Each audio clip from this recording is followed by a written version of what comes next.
દરેક માતા પિતા એવા કેવી રીતે બની શકે જે આપે કહ્યું કે આપણા સ્વપ્નનું ભારત આવું હોઈ શકે, તો માતા પિતાની શું જવાબદારીઓ આ બાબતે હોઈ શકે? ખલીલ જીબ્રાનને આપણે વાંચ્યો જ નથી. બાળકો આપણા દ્વારા પેદા થયા છે, પણ આપણે એના માલિક નથી. We are trustee of our children. અને જયારે ટ્રસ્ટી સંસ્થાનો માલિક બની જાય ને તો સંસ્થાની પથારી ફરી જાય. એક બાળકના આપણે ટ્રસ્ટી છીએ, આપણે એને મસ્ત ઇન્ફ્રાસ્ટ્રક્ચર આપવાનું છે, જે સમજ પડે. સાહેબ, બહુ સારા સ્પીકર્સ અને બહુ સારા લોકો સ્કૂલોમાં જ નથી ગયા. હું એવા બહુ બધા લોકોને ઓળખું છું કે જે જ્યારે સ્કૂલ નથી ગયા જીવનમાં સૌથી સફળ થયા છે. મારી દીકરી 9th સ્ટાન્ડર્ડમાં એમ કહેતી હતી કે મારે ભણવું નથી, મેં એને ઉઠાડી દીધી, સ્કૂલ ના મોકલી. અત્યારે એક લો કોલેજમાં પ્રિન્સિપાલ છે. સવાલ શું છે? તમારામાં આવડત અને હોશિયારી હશે ને તો ભણેલા તો ભાડે મળશે. આ સુરત શહેરમાં જેટલા કરોડપતિઓ અબજોપતિઓ છે, એકે 4 ચોપડી ઉપર ભણેલા નથી. બતાવો મને ક્યાં એજ્યુકેશન સિસ્ટમ કામ આવે? કામ આવે છે એક માણસનું વ્યક્તિગત થાય અને મા બાપને પોતાની પર ભરોસો હોવો જોઈએ. મારા મા બાપ બિલકુલ અભણ સાહેબ, અંગૂઠા છાપ. અને એમણે મને આ જીવનની જે વાતો શીખવાડી છે એ ક્યારે ભણ્યા નથી. મને તમે પૂછ્યું કે હું શું ભણ્યો છું? કોઈ તમારું એજ્યુકેશન માયને રાખતું નથી. સાહેબ યાદ રાખજો, જે છોકરાઓને આપણે ડોક્ટર, એન્જિનિયર અને ચાર્ટર્ડ એકાઉન્ટન્ટ બનાવવાના ગાડા કર્યા છે ને, એ ડોક્ટરો ગલીએ ગલીએ ફરતા છે કે ખાંસી, ઉધરસ, દવા લઈ લો, આવા દિવસો આવવાના.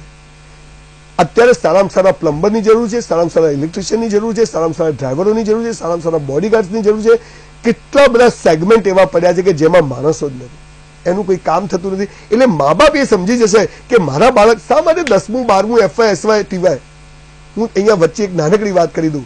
હું ગુજરાતમાં એક એવી યુનિવર્સિટી બનાવવાનો છું કે જ્યાં આગળ 3 ટ્રાયલ વાળાને પહેલા એડમિશન, પછી 2 ટ્રાયલ, પછી 1 ટ્રાયલ, પછી 35%, 36%, 40% એડમિશન ક્લોઝ.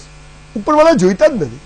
સાહેબ તમને ખબર છે સૌથી મોટી મલાઈ છે ને અહીંયા પડેલી હોય, એના માટે કોઈ કામ થતું નથી. અને મારી ટેગલાઈન હશે કે મારી સ્કૂલ કોલેજમાંથી નીકળેલો છોકરો એક પણ નોકરી નહીં કરે, એ સ્વનિર્ભર થશે, પોતાના પૈસા પોતાના જાતે કમાતા, પૈસાને લાત મારીને પૈસા પેદા કરશે. એ લાઈનમાં નહીં ઉભો રહે, પણ એ જ્યાં ઉભો છે ને ત્યાંથી લાઈન શરૂ કરશે. આવા વિલ પાવર વાળા લોકો પેદા કરવાની જરૂર છે અને ત્યારે બધાનો વિકાસ થશે. જી, તો ખાસ માતા પિતાની વાત આપણે કરીએ કે માતા પિતા કઈ રીતે બાળકને નાનપણથી જેવા કયા સંસ્કારોથી મળી રાખે. પેલા હાલરડા હતા, દાદા દાદી હતા, ઘણું બધું પરિવર્તનો આવી ગયા છે, સંયુક્ત કુટુંબ નથી રહ્યા. તો આવા સમયે બાળકોનો ઉછેર જે વાતાવરણમાં હકીકતે થતો તો એ વાતાવરણથી બાળક ઘણું જુદું થઈ ગયું છે. અને ઘણા ઘરોમાં તો એવી હાલત હોય છે કે હસબન્ડ વાઈફ બંને જોબ કરતા હોય છે, એટલે બાળક તો આયાના ભરોસે રહેતું હોય છે. તો આવા સમયે એક માતા પિતા કઈ રીતે બાળકનો ઉછેર કરે એ જરૂરી છે. એક નાનકડી વાત કહું. એક મંદિરમાં મારી બા અને 3-4 સ્ત્રીઓ બેઠી હતી ને એક બહુ મોટા વ્યક્તિ આવીને એક બહેનને પૂછ્યું તમે શું કરો છો? તે બહેને એમ કહ્યું કે હું હાઉસવાઈફ છું. બીજી બહેનને પૂછ્યું કે તમે શું કરો? કે હું બિઝનેસ કરું છું. ત્રીજી બાઈને પૂછ્યું કે તમે શું કરો? એને કીધું કે હું જોબ કરું છું. મારી બાને જયારે પૂછ્યું કે તમે શું કરો છો, ત્યારે મારી બાએ જવાબ આપ્યો કે હું માં છું.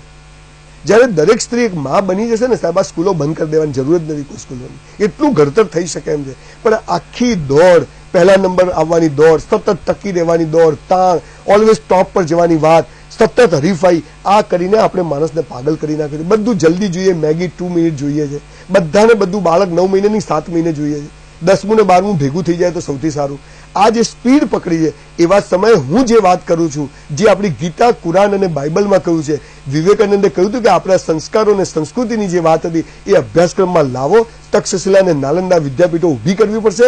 આજે આપણે ઓક્સફર્ડ ને કેમ્બ્રિજમાં જે તે બંધ કરી અને આપણી જે મૂળ ભારતીય સંસ્કૃતિ હતી એ જો ઘરે ઘરમાં, હું માનું છું ઘણા બધા ગુરુકુળો, ઘણા બધા સંપ્રદાયો આ કામ કરી રહ્યા છે અને એને એપ્રિશિએટ કરવું જોઈએ, એમાં કોઈ વાંધો નહીં. પણ માણસ પોતાના હૃદય સાથે જોડાયેલો રહે એવું એજ્યુકેશન મા બાપથી શરૂ થઈ શકે અને સ્કૂલોમાં એને પ્રોત્સાહન આપવામાં આવે તો દરેક બાળક જમીન પર રહેશે, મસ્ત જીવશે. બધા એમ જ સમજશે કે હું જ્યાં છું ત્યાં ટોપ પર છું. પણ તકલીફ શું છે? આપણે કહીએ કે પહેલો નંબર લાવો, એટલે બધાને પહેલો નંબર ના આવે, પણ જે નંબર આવે ત્યાં પણ એ પહેલા નંબર જેવું જીવી શકે એવું તો થઈ શકે એવું છે.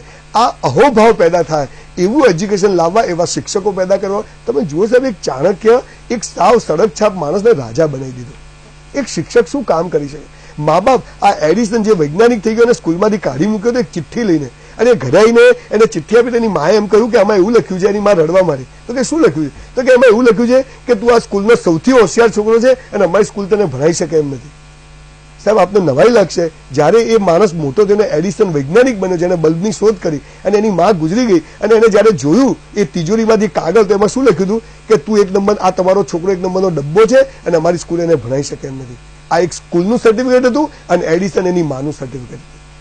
મૂળ વાત શું છે કે એક બાળક અનંત સંભાવનાઓ લઈને આવે છે. એ કામ ઘરમાંથી જ શરૂ થશે. ભારતીય સંસ્કાર અને સંસ્કૃતિનું એજ્યુકેશન આપવું પડશે. અભ્યાસક્રમમાં આપણા તમામ ધર્મગ્રંથોની સારી વાતો લાવવી પડશે. અને ગણિત, વિજ્ઞાન, ભૂગોળ, આ અંગ્રેજો બહુ હોશિયાર હતા સાહેબ. 5 વિષય દાખલ કરીને ગયા. ગણિત, વિજ્ઞાન, ભૂગોળ, ઢેકણું પૂછડું. એટલે બીજું વિકાસ થાય જ નહીં. ધડ મૂળમાંથી પરિવર્તન કરવાની જરૂર છે. બીજી કઈ બહુ લાંબી વાત નથી સાહેબ.